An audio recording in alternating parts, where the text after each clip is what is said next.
So it's the 8th of August 2013, week 3, and it's about 5:30 p.m. So how's the last few weeks been for you, Murray?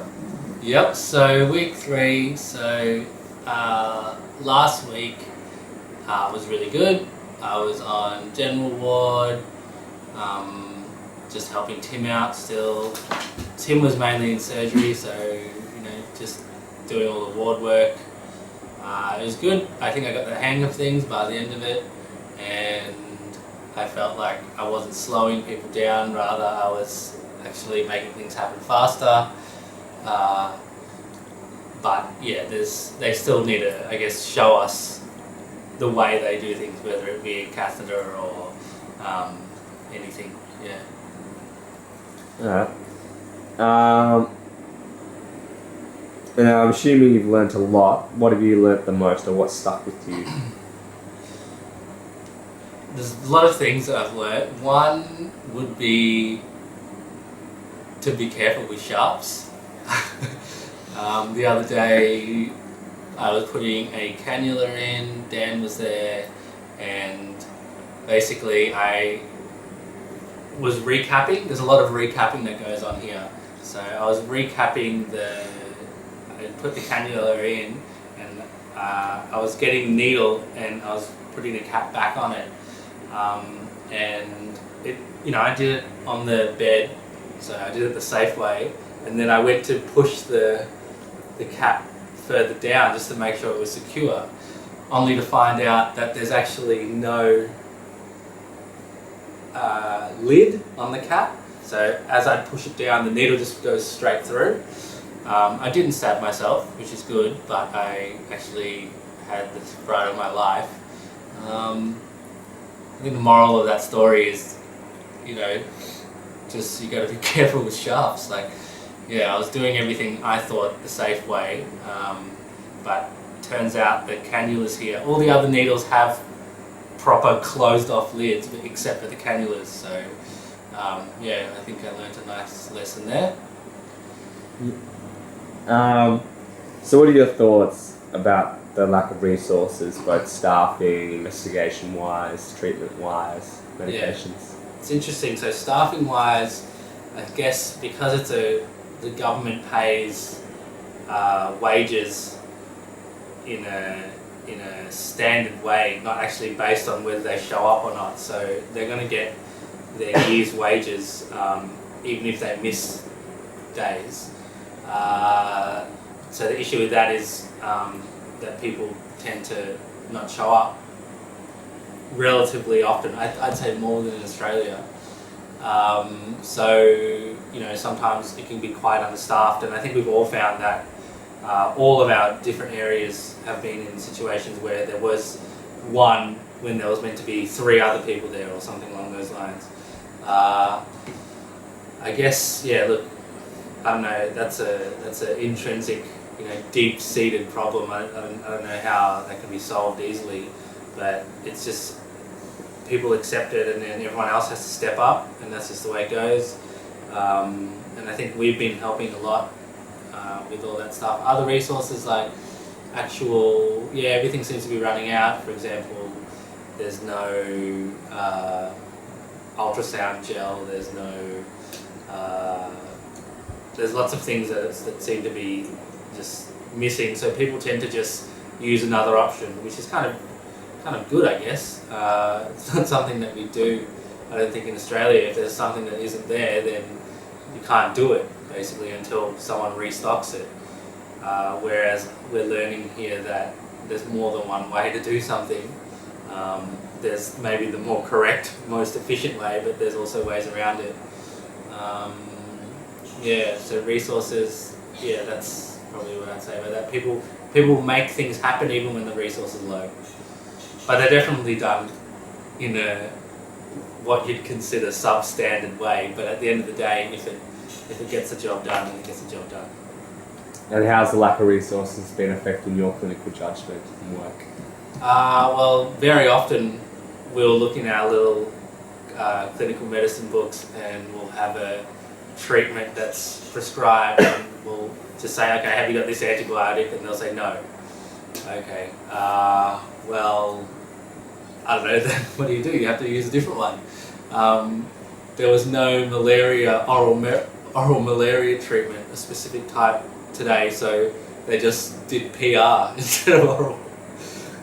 So, look, clinically, you just have to go with what they say, and they've had experience with, and if it works from what they say, then I guess that's what you do. Don't have any other option. And what's one interesting or I suppose emotional case you've had? There's two. I'll talk about one, and I'm sure Dan will talk about the other. Oh, maybe you didn't hear this. There was a young kid that came in with a laceration on their face, 1-year-old, and apparently the mechanism was that the child had seen the father shaving and had used the blade. Do you know the other story? No. Okay, so used the blade. That one, yeah.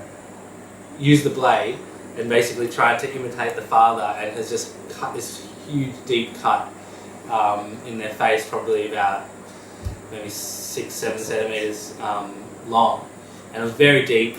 Wasn't bleeding, but it was big and it was right on his face. So we were all like, that's a bit weird. A 1-year-old. That's just it's a strange injury to do. I don't know. I can't imagine a 1-year-old doing that. And then after talking to the nurses and some of the other HEOs, basically they all think it's child abuse. They're like, there's no way the kid did that.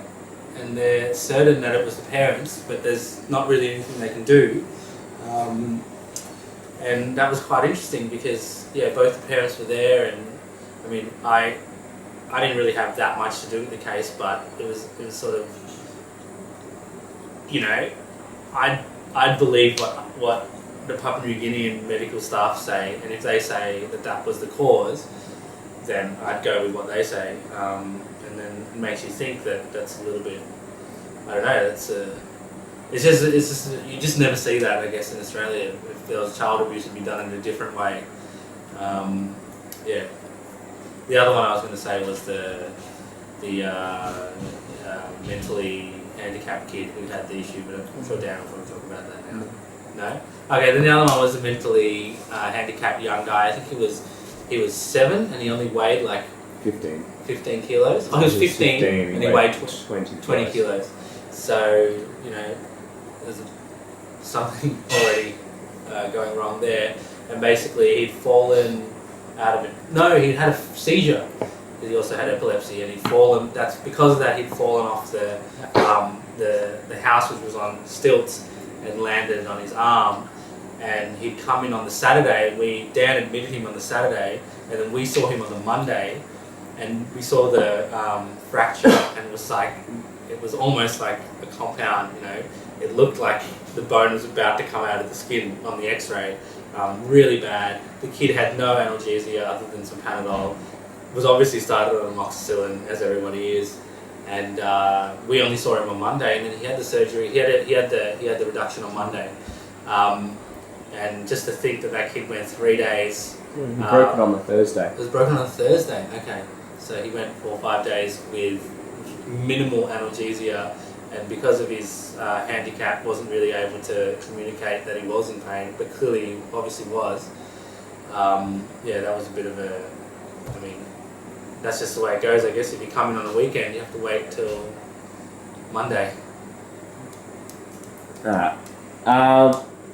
And so you went out to Rumganai this week, and what were your thoughts on the hospital, town, and the community health worker school? Well, and your teaching there? We went for a little sneaky trip to Rumganai with Graham, and I got there and I wanted to slit my wrist because I was like, "What? This place is, there's nothing here." And I was so glad that I was not, we weren't being put out there compared to Kiunga, which is, a big city compared to Rumganai. But then when we went back, I actually had a really, really good time. We taught a class of 30 what are they? Community health workers. Yeah, CHWs, so essentially nurses, and about 30 of them, and it was so much fun. Everyone was interested. Everyone, all of us did a really good job. We just prepared the night before. We talked about stuff. I did a 1 hour lecture on brain tumours. I didn't even know what I was talking about, but I did enough to teach. But it was a really good experience, and it was really, really good chatting to the guys, these CHW guys who are about our age, and they showed us around, and I'm looking forward to going and doing something over there again, maybe playing some basketball or something. And the hospital was tiny compared to Kiunda, and I mean, a lot of their interesting cases get sent up to us because there's not much that can be done there. But yeah, we didn't really see the hospital that much. So we've been doing a number of grand rounds as well, or done 2 over the last few weeks. What are the topics you think the staff would benefit from? So we did neonatal resus, and I think that went really well, thanks to our training at QRME. And I think that's something, I guess, that's very useful for them. I think what might also be useful is actual training on birthing. So Ash has said that, I haven't been into labour ward, but Ash said that there was a breach and they were doing things in a very different way to what is normally said in the book. So maybe it's worth that for next time, maybe training the students on birthing, and so that they can come up and teach. Otherwise, we talked about history, which, obviously they knew and they do quite well, but they don't use the Socrates PP mnemonic, and I think after our talk they're more inclined to use it.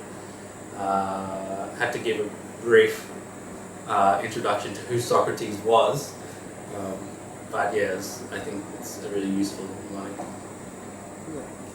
And outside of the hospital, how's things been? It's been fun. So we're pretty tired at the end of the day, but we've had a couple of nights out. We went to a trivia night, which was good. Everyone's really, when we go out, people are really friendly to us and want us to be there and then miss us when we don't go again. We've had a few drinks, played Uno, learning to play 500. Dan's eating ice cream every day. We're a little bit worried about this addiction. And have you had any realizations or epiphanies about medicine, career? That's funny you asked that question, Dan. Actually, yes. So I hate surgery. I hated surgery, and during any theatre time in Australia, I do anything to not go because it's so boring, and the surgeons tend not to have a lot to do with patients, whereas here it's very different, and the general surgeon does so many different types of operations. He does most of the medical management, and he's just, he makes a big impact, and he's really able to help people that are quite unwell. And it's sort of, it's like nurtured an interest in it, and this week I'm on surgery and I've got to scrub in, and I've been doing lots. I've actually been doing heaps. I've now done, 3 different reductions. I did 15 sutures today. I did another bunch of sutures the other day. I assisted with a herniotomy for a hydrocele, and I'm much more driven to learn about anatomy and actually what happens in surgery, and now I'd consider doing it as a future option. Just surgery, or would you look at the more general kind of surgeon or rural kind of thing where you have that? Probably the rural. I've always thought that was good, the rural program, how they let you, they try and train people up more broadly. Definitely be more inclined. That sounds like a great option to me. I'm interested to see what happens with this motivation, whether it continues or not. Anything else you want to add? Ash had a little near-death experience yesterday. We're not really sure what happened, but basically in the time period of about 20 minutes, she went from normal to almost dead and falling over. Which was a little bit concerning because we didn't know what was going on, and we all thought we were going to get the same thing, but we did it, and she got better. Maybe she'll tell you more about that. But otherwise, yeah, that's it.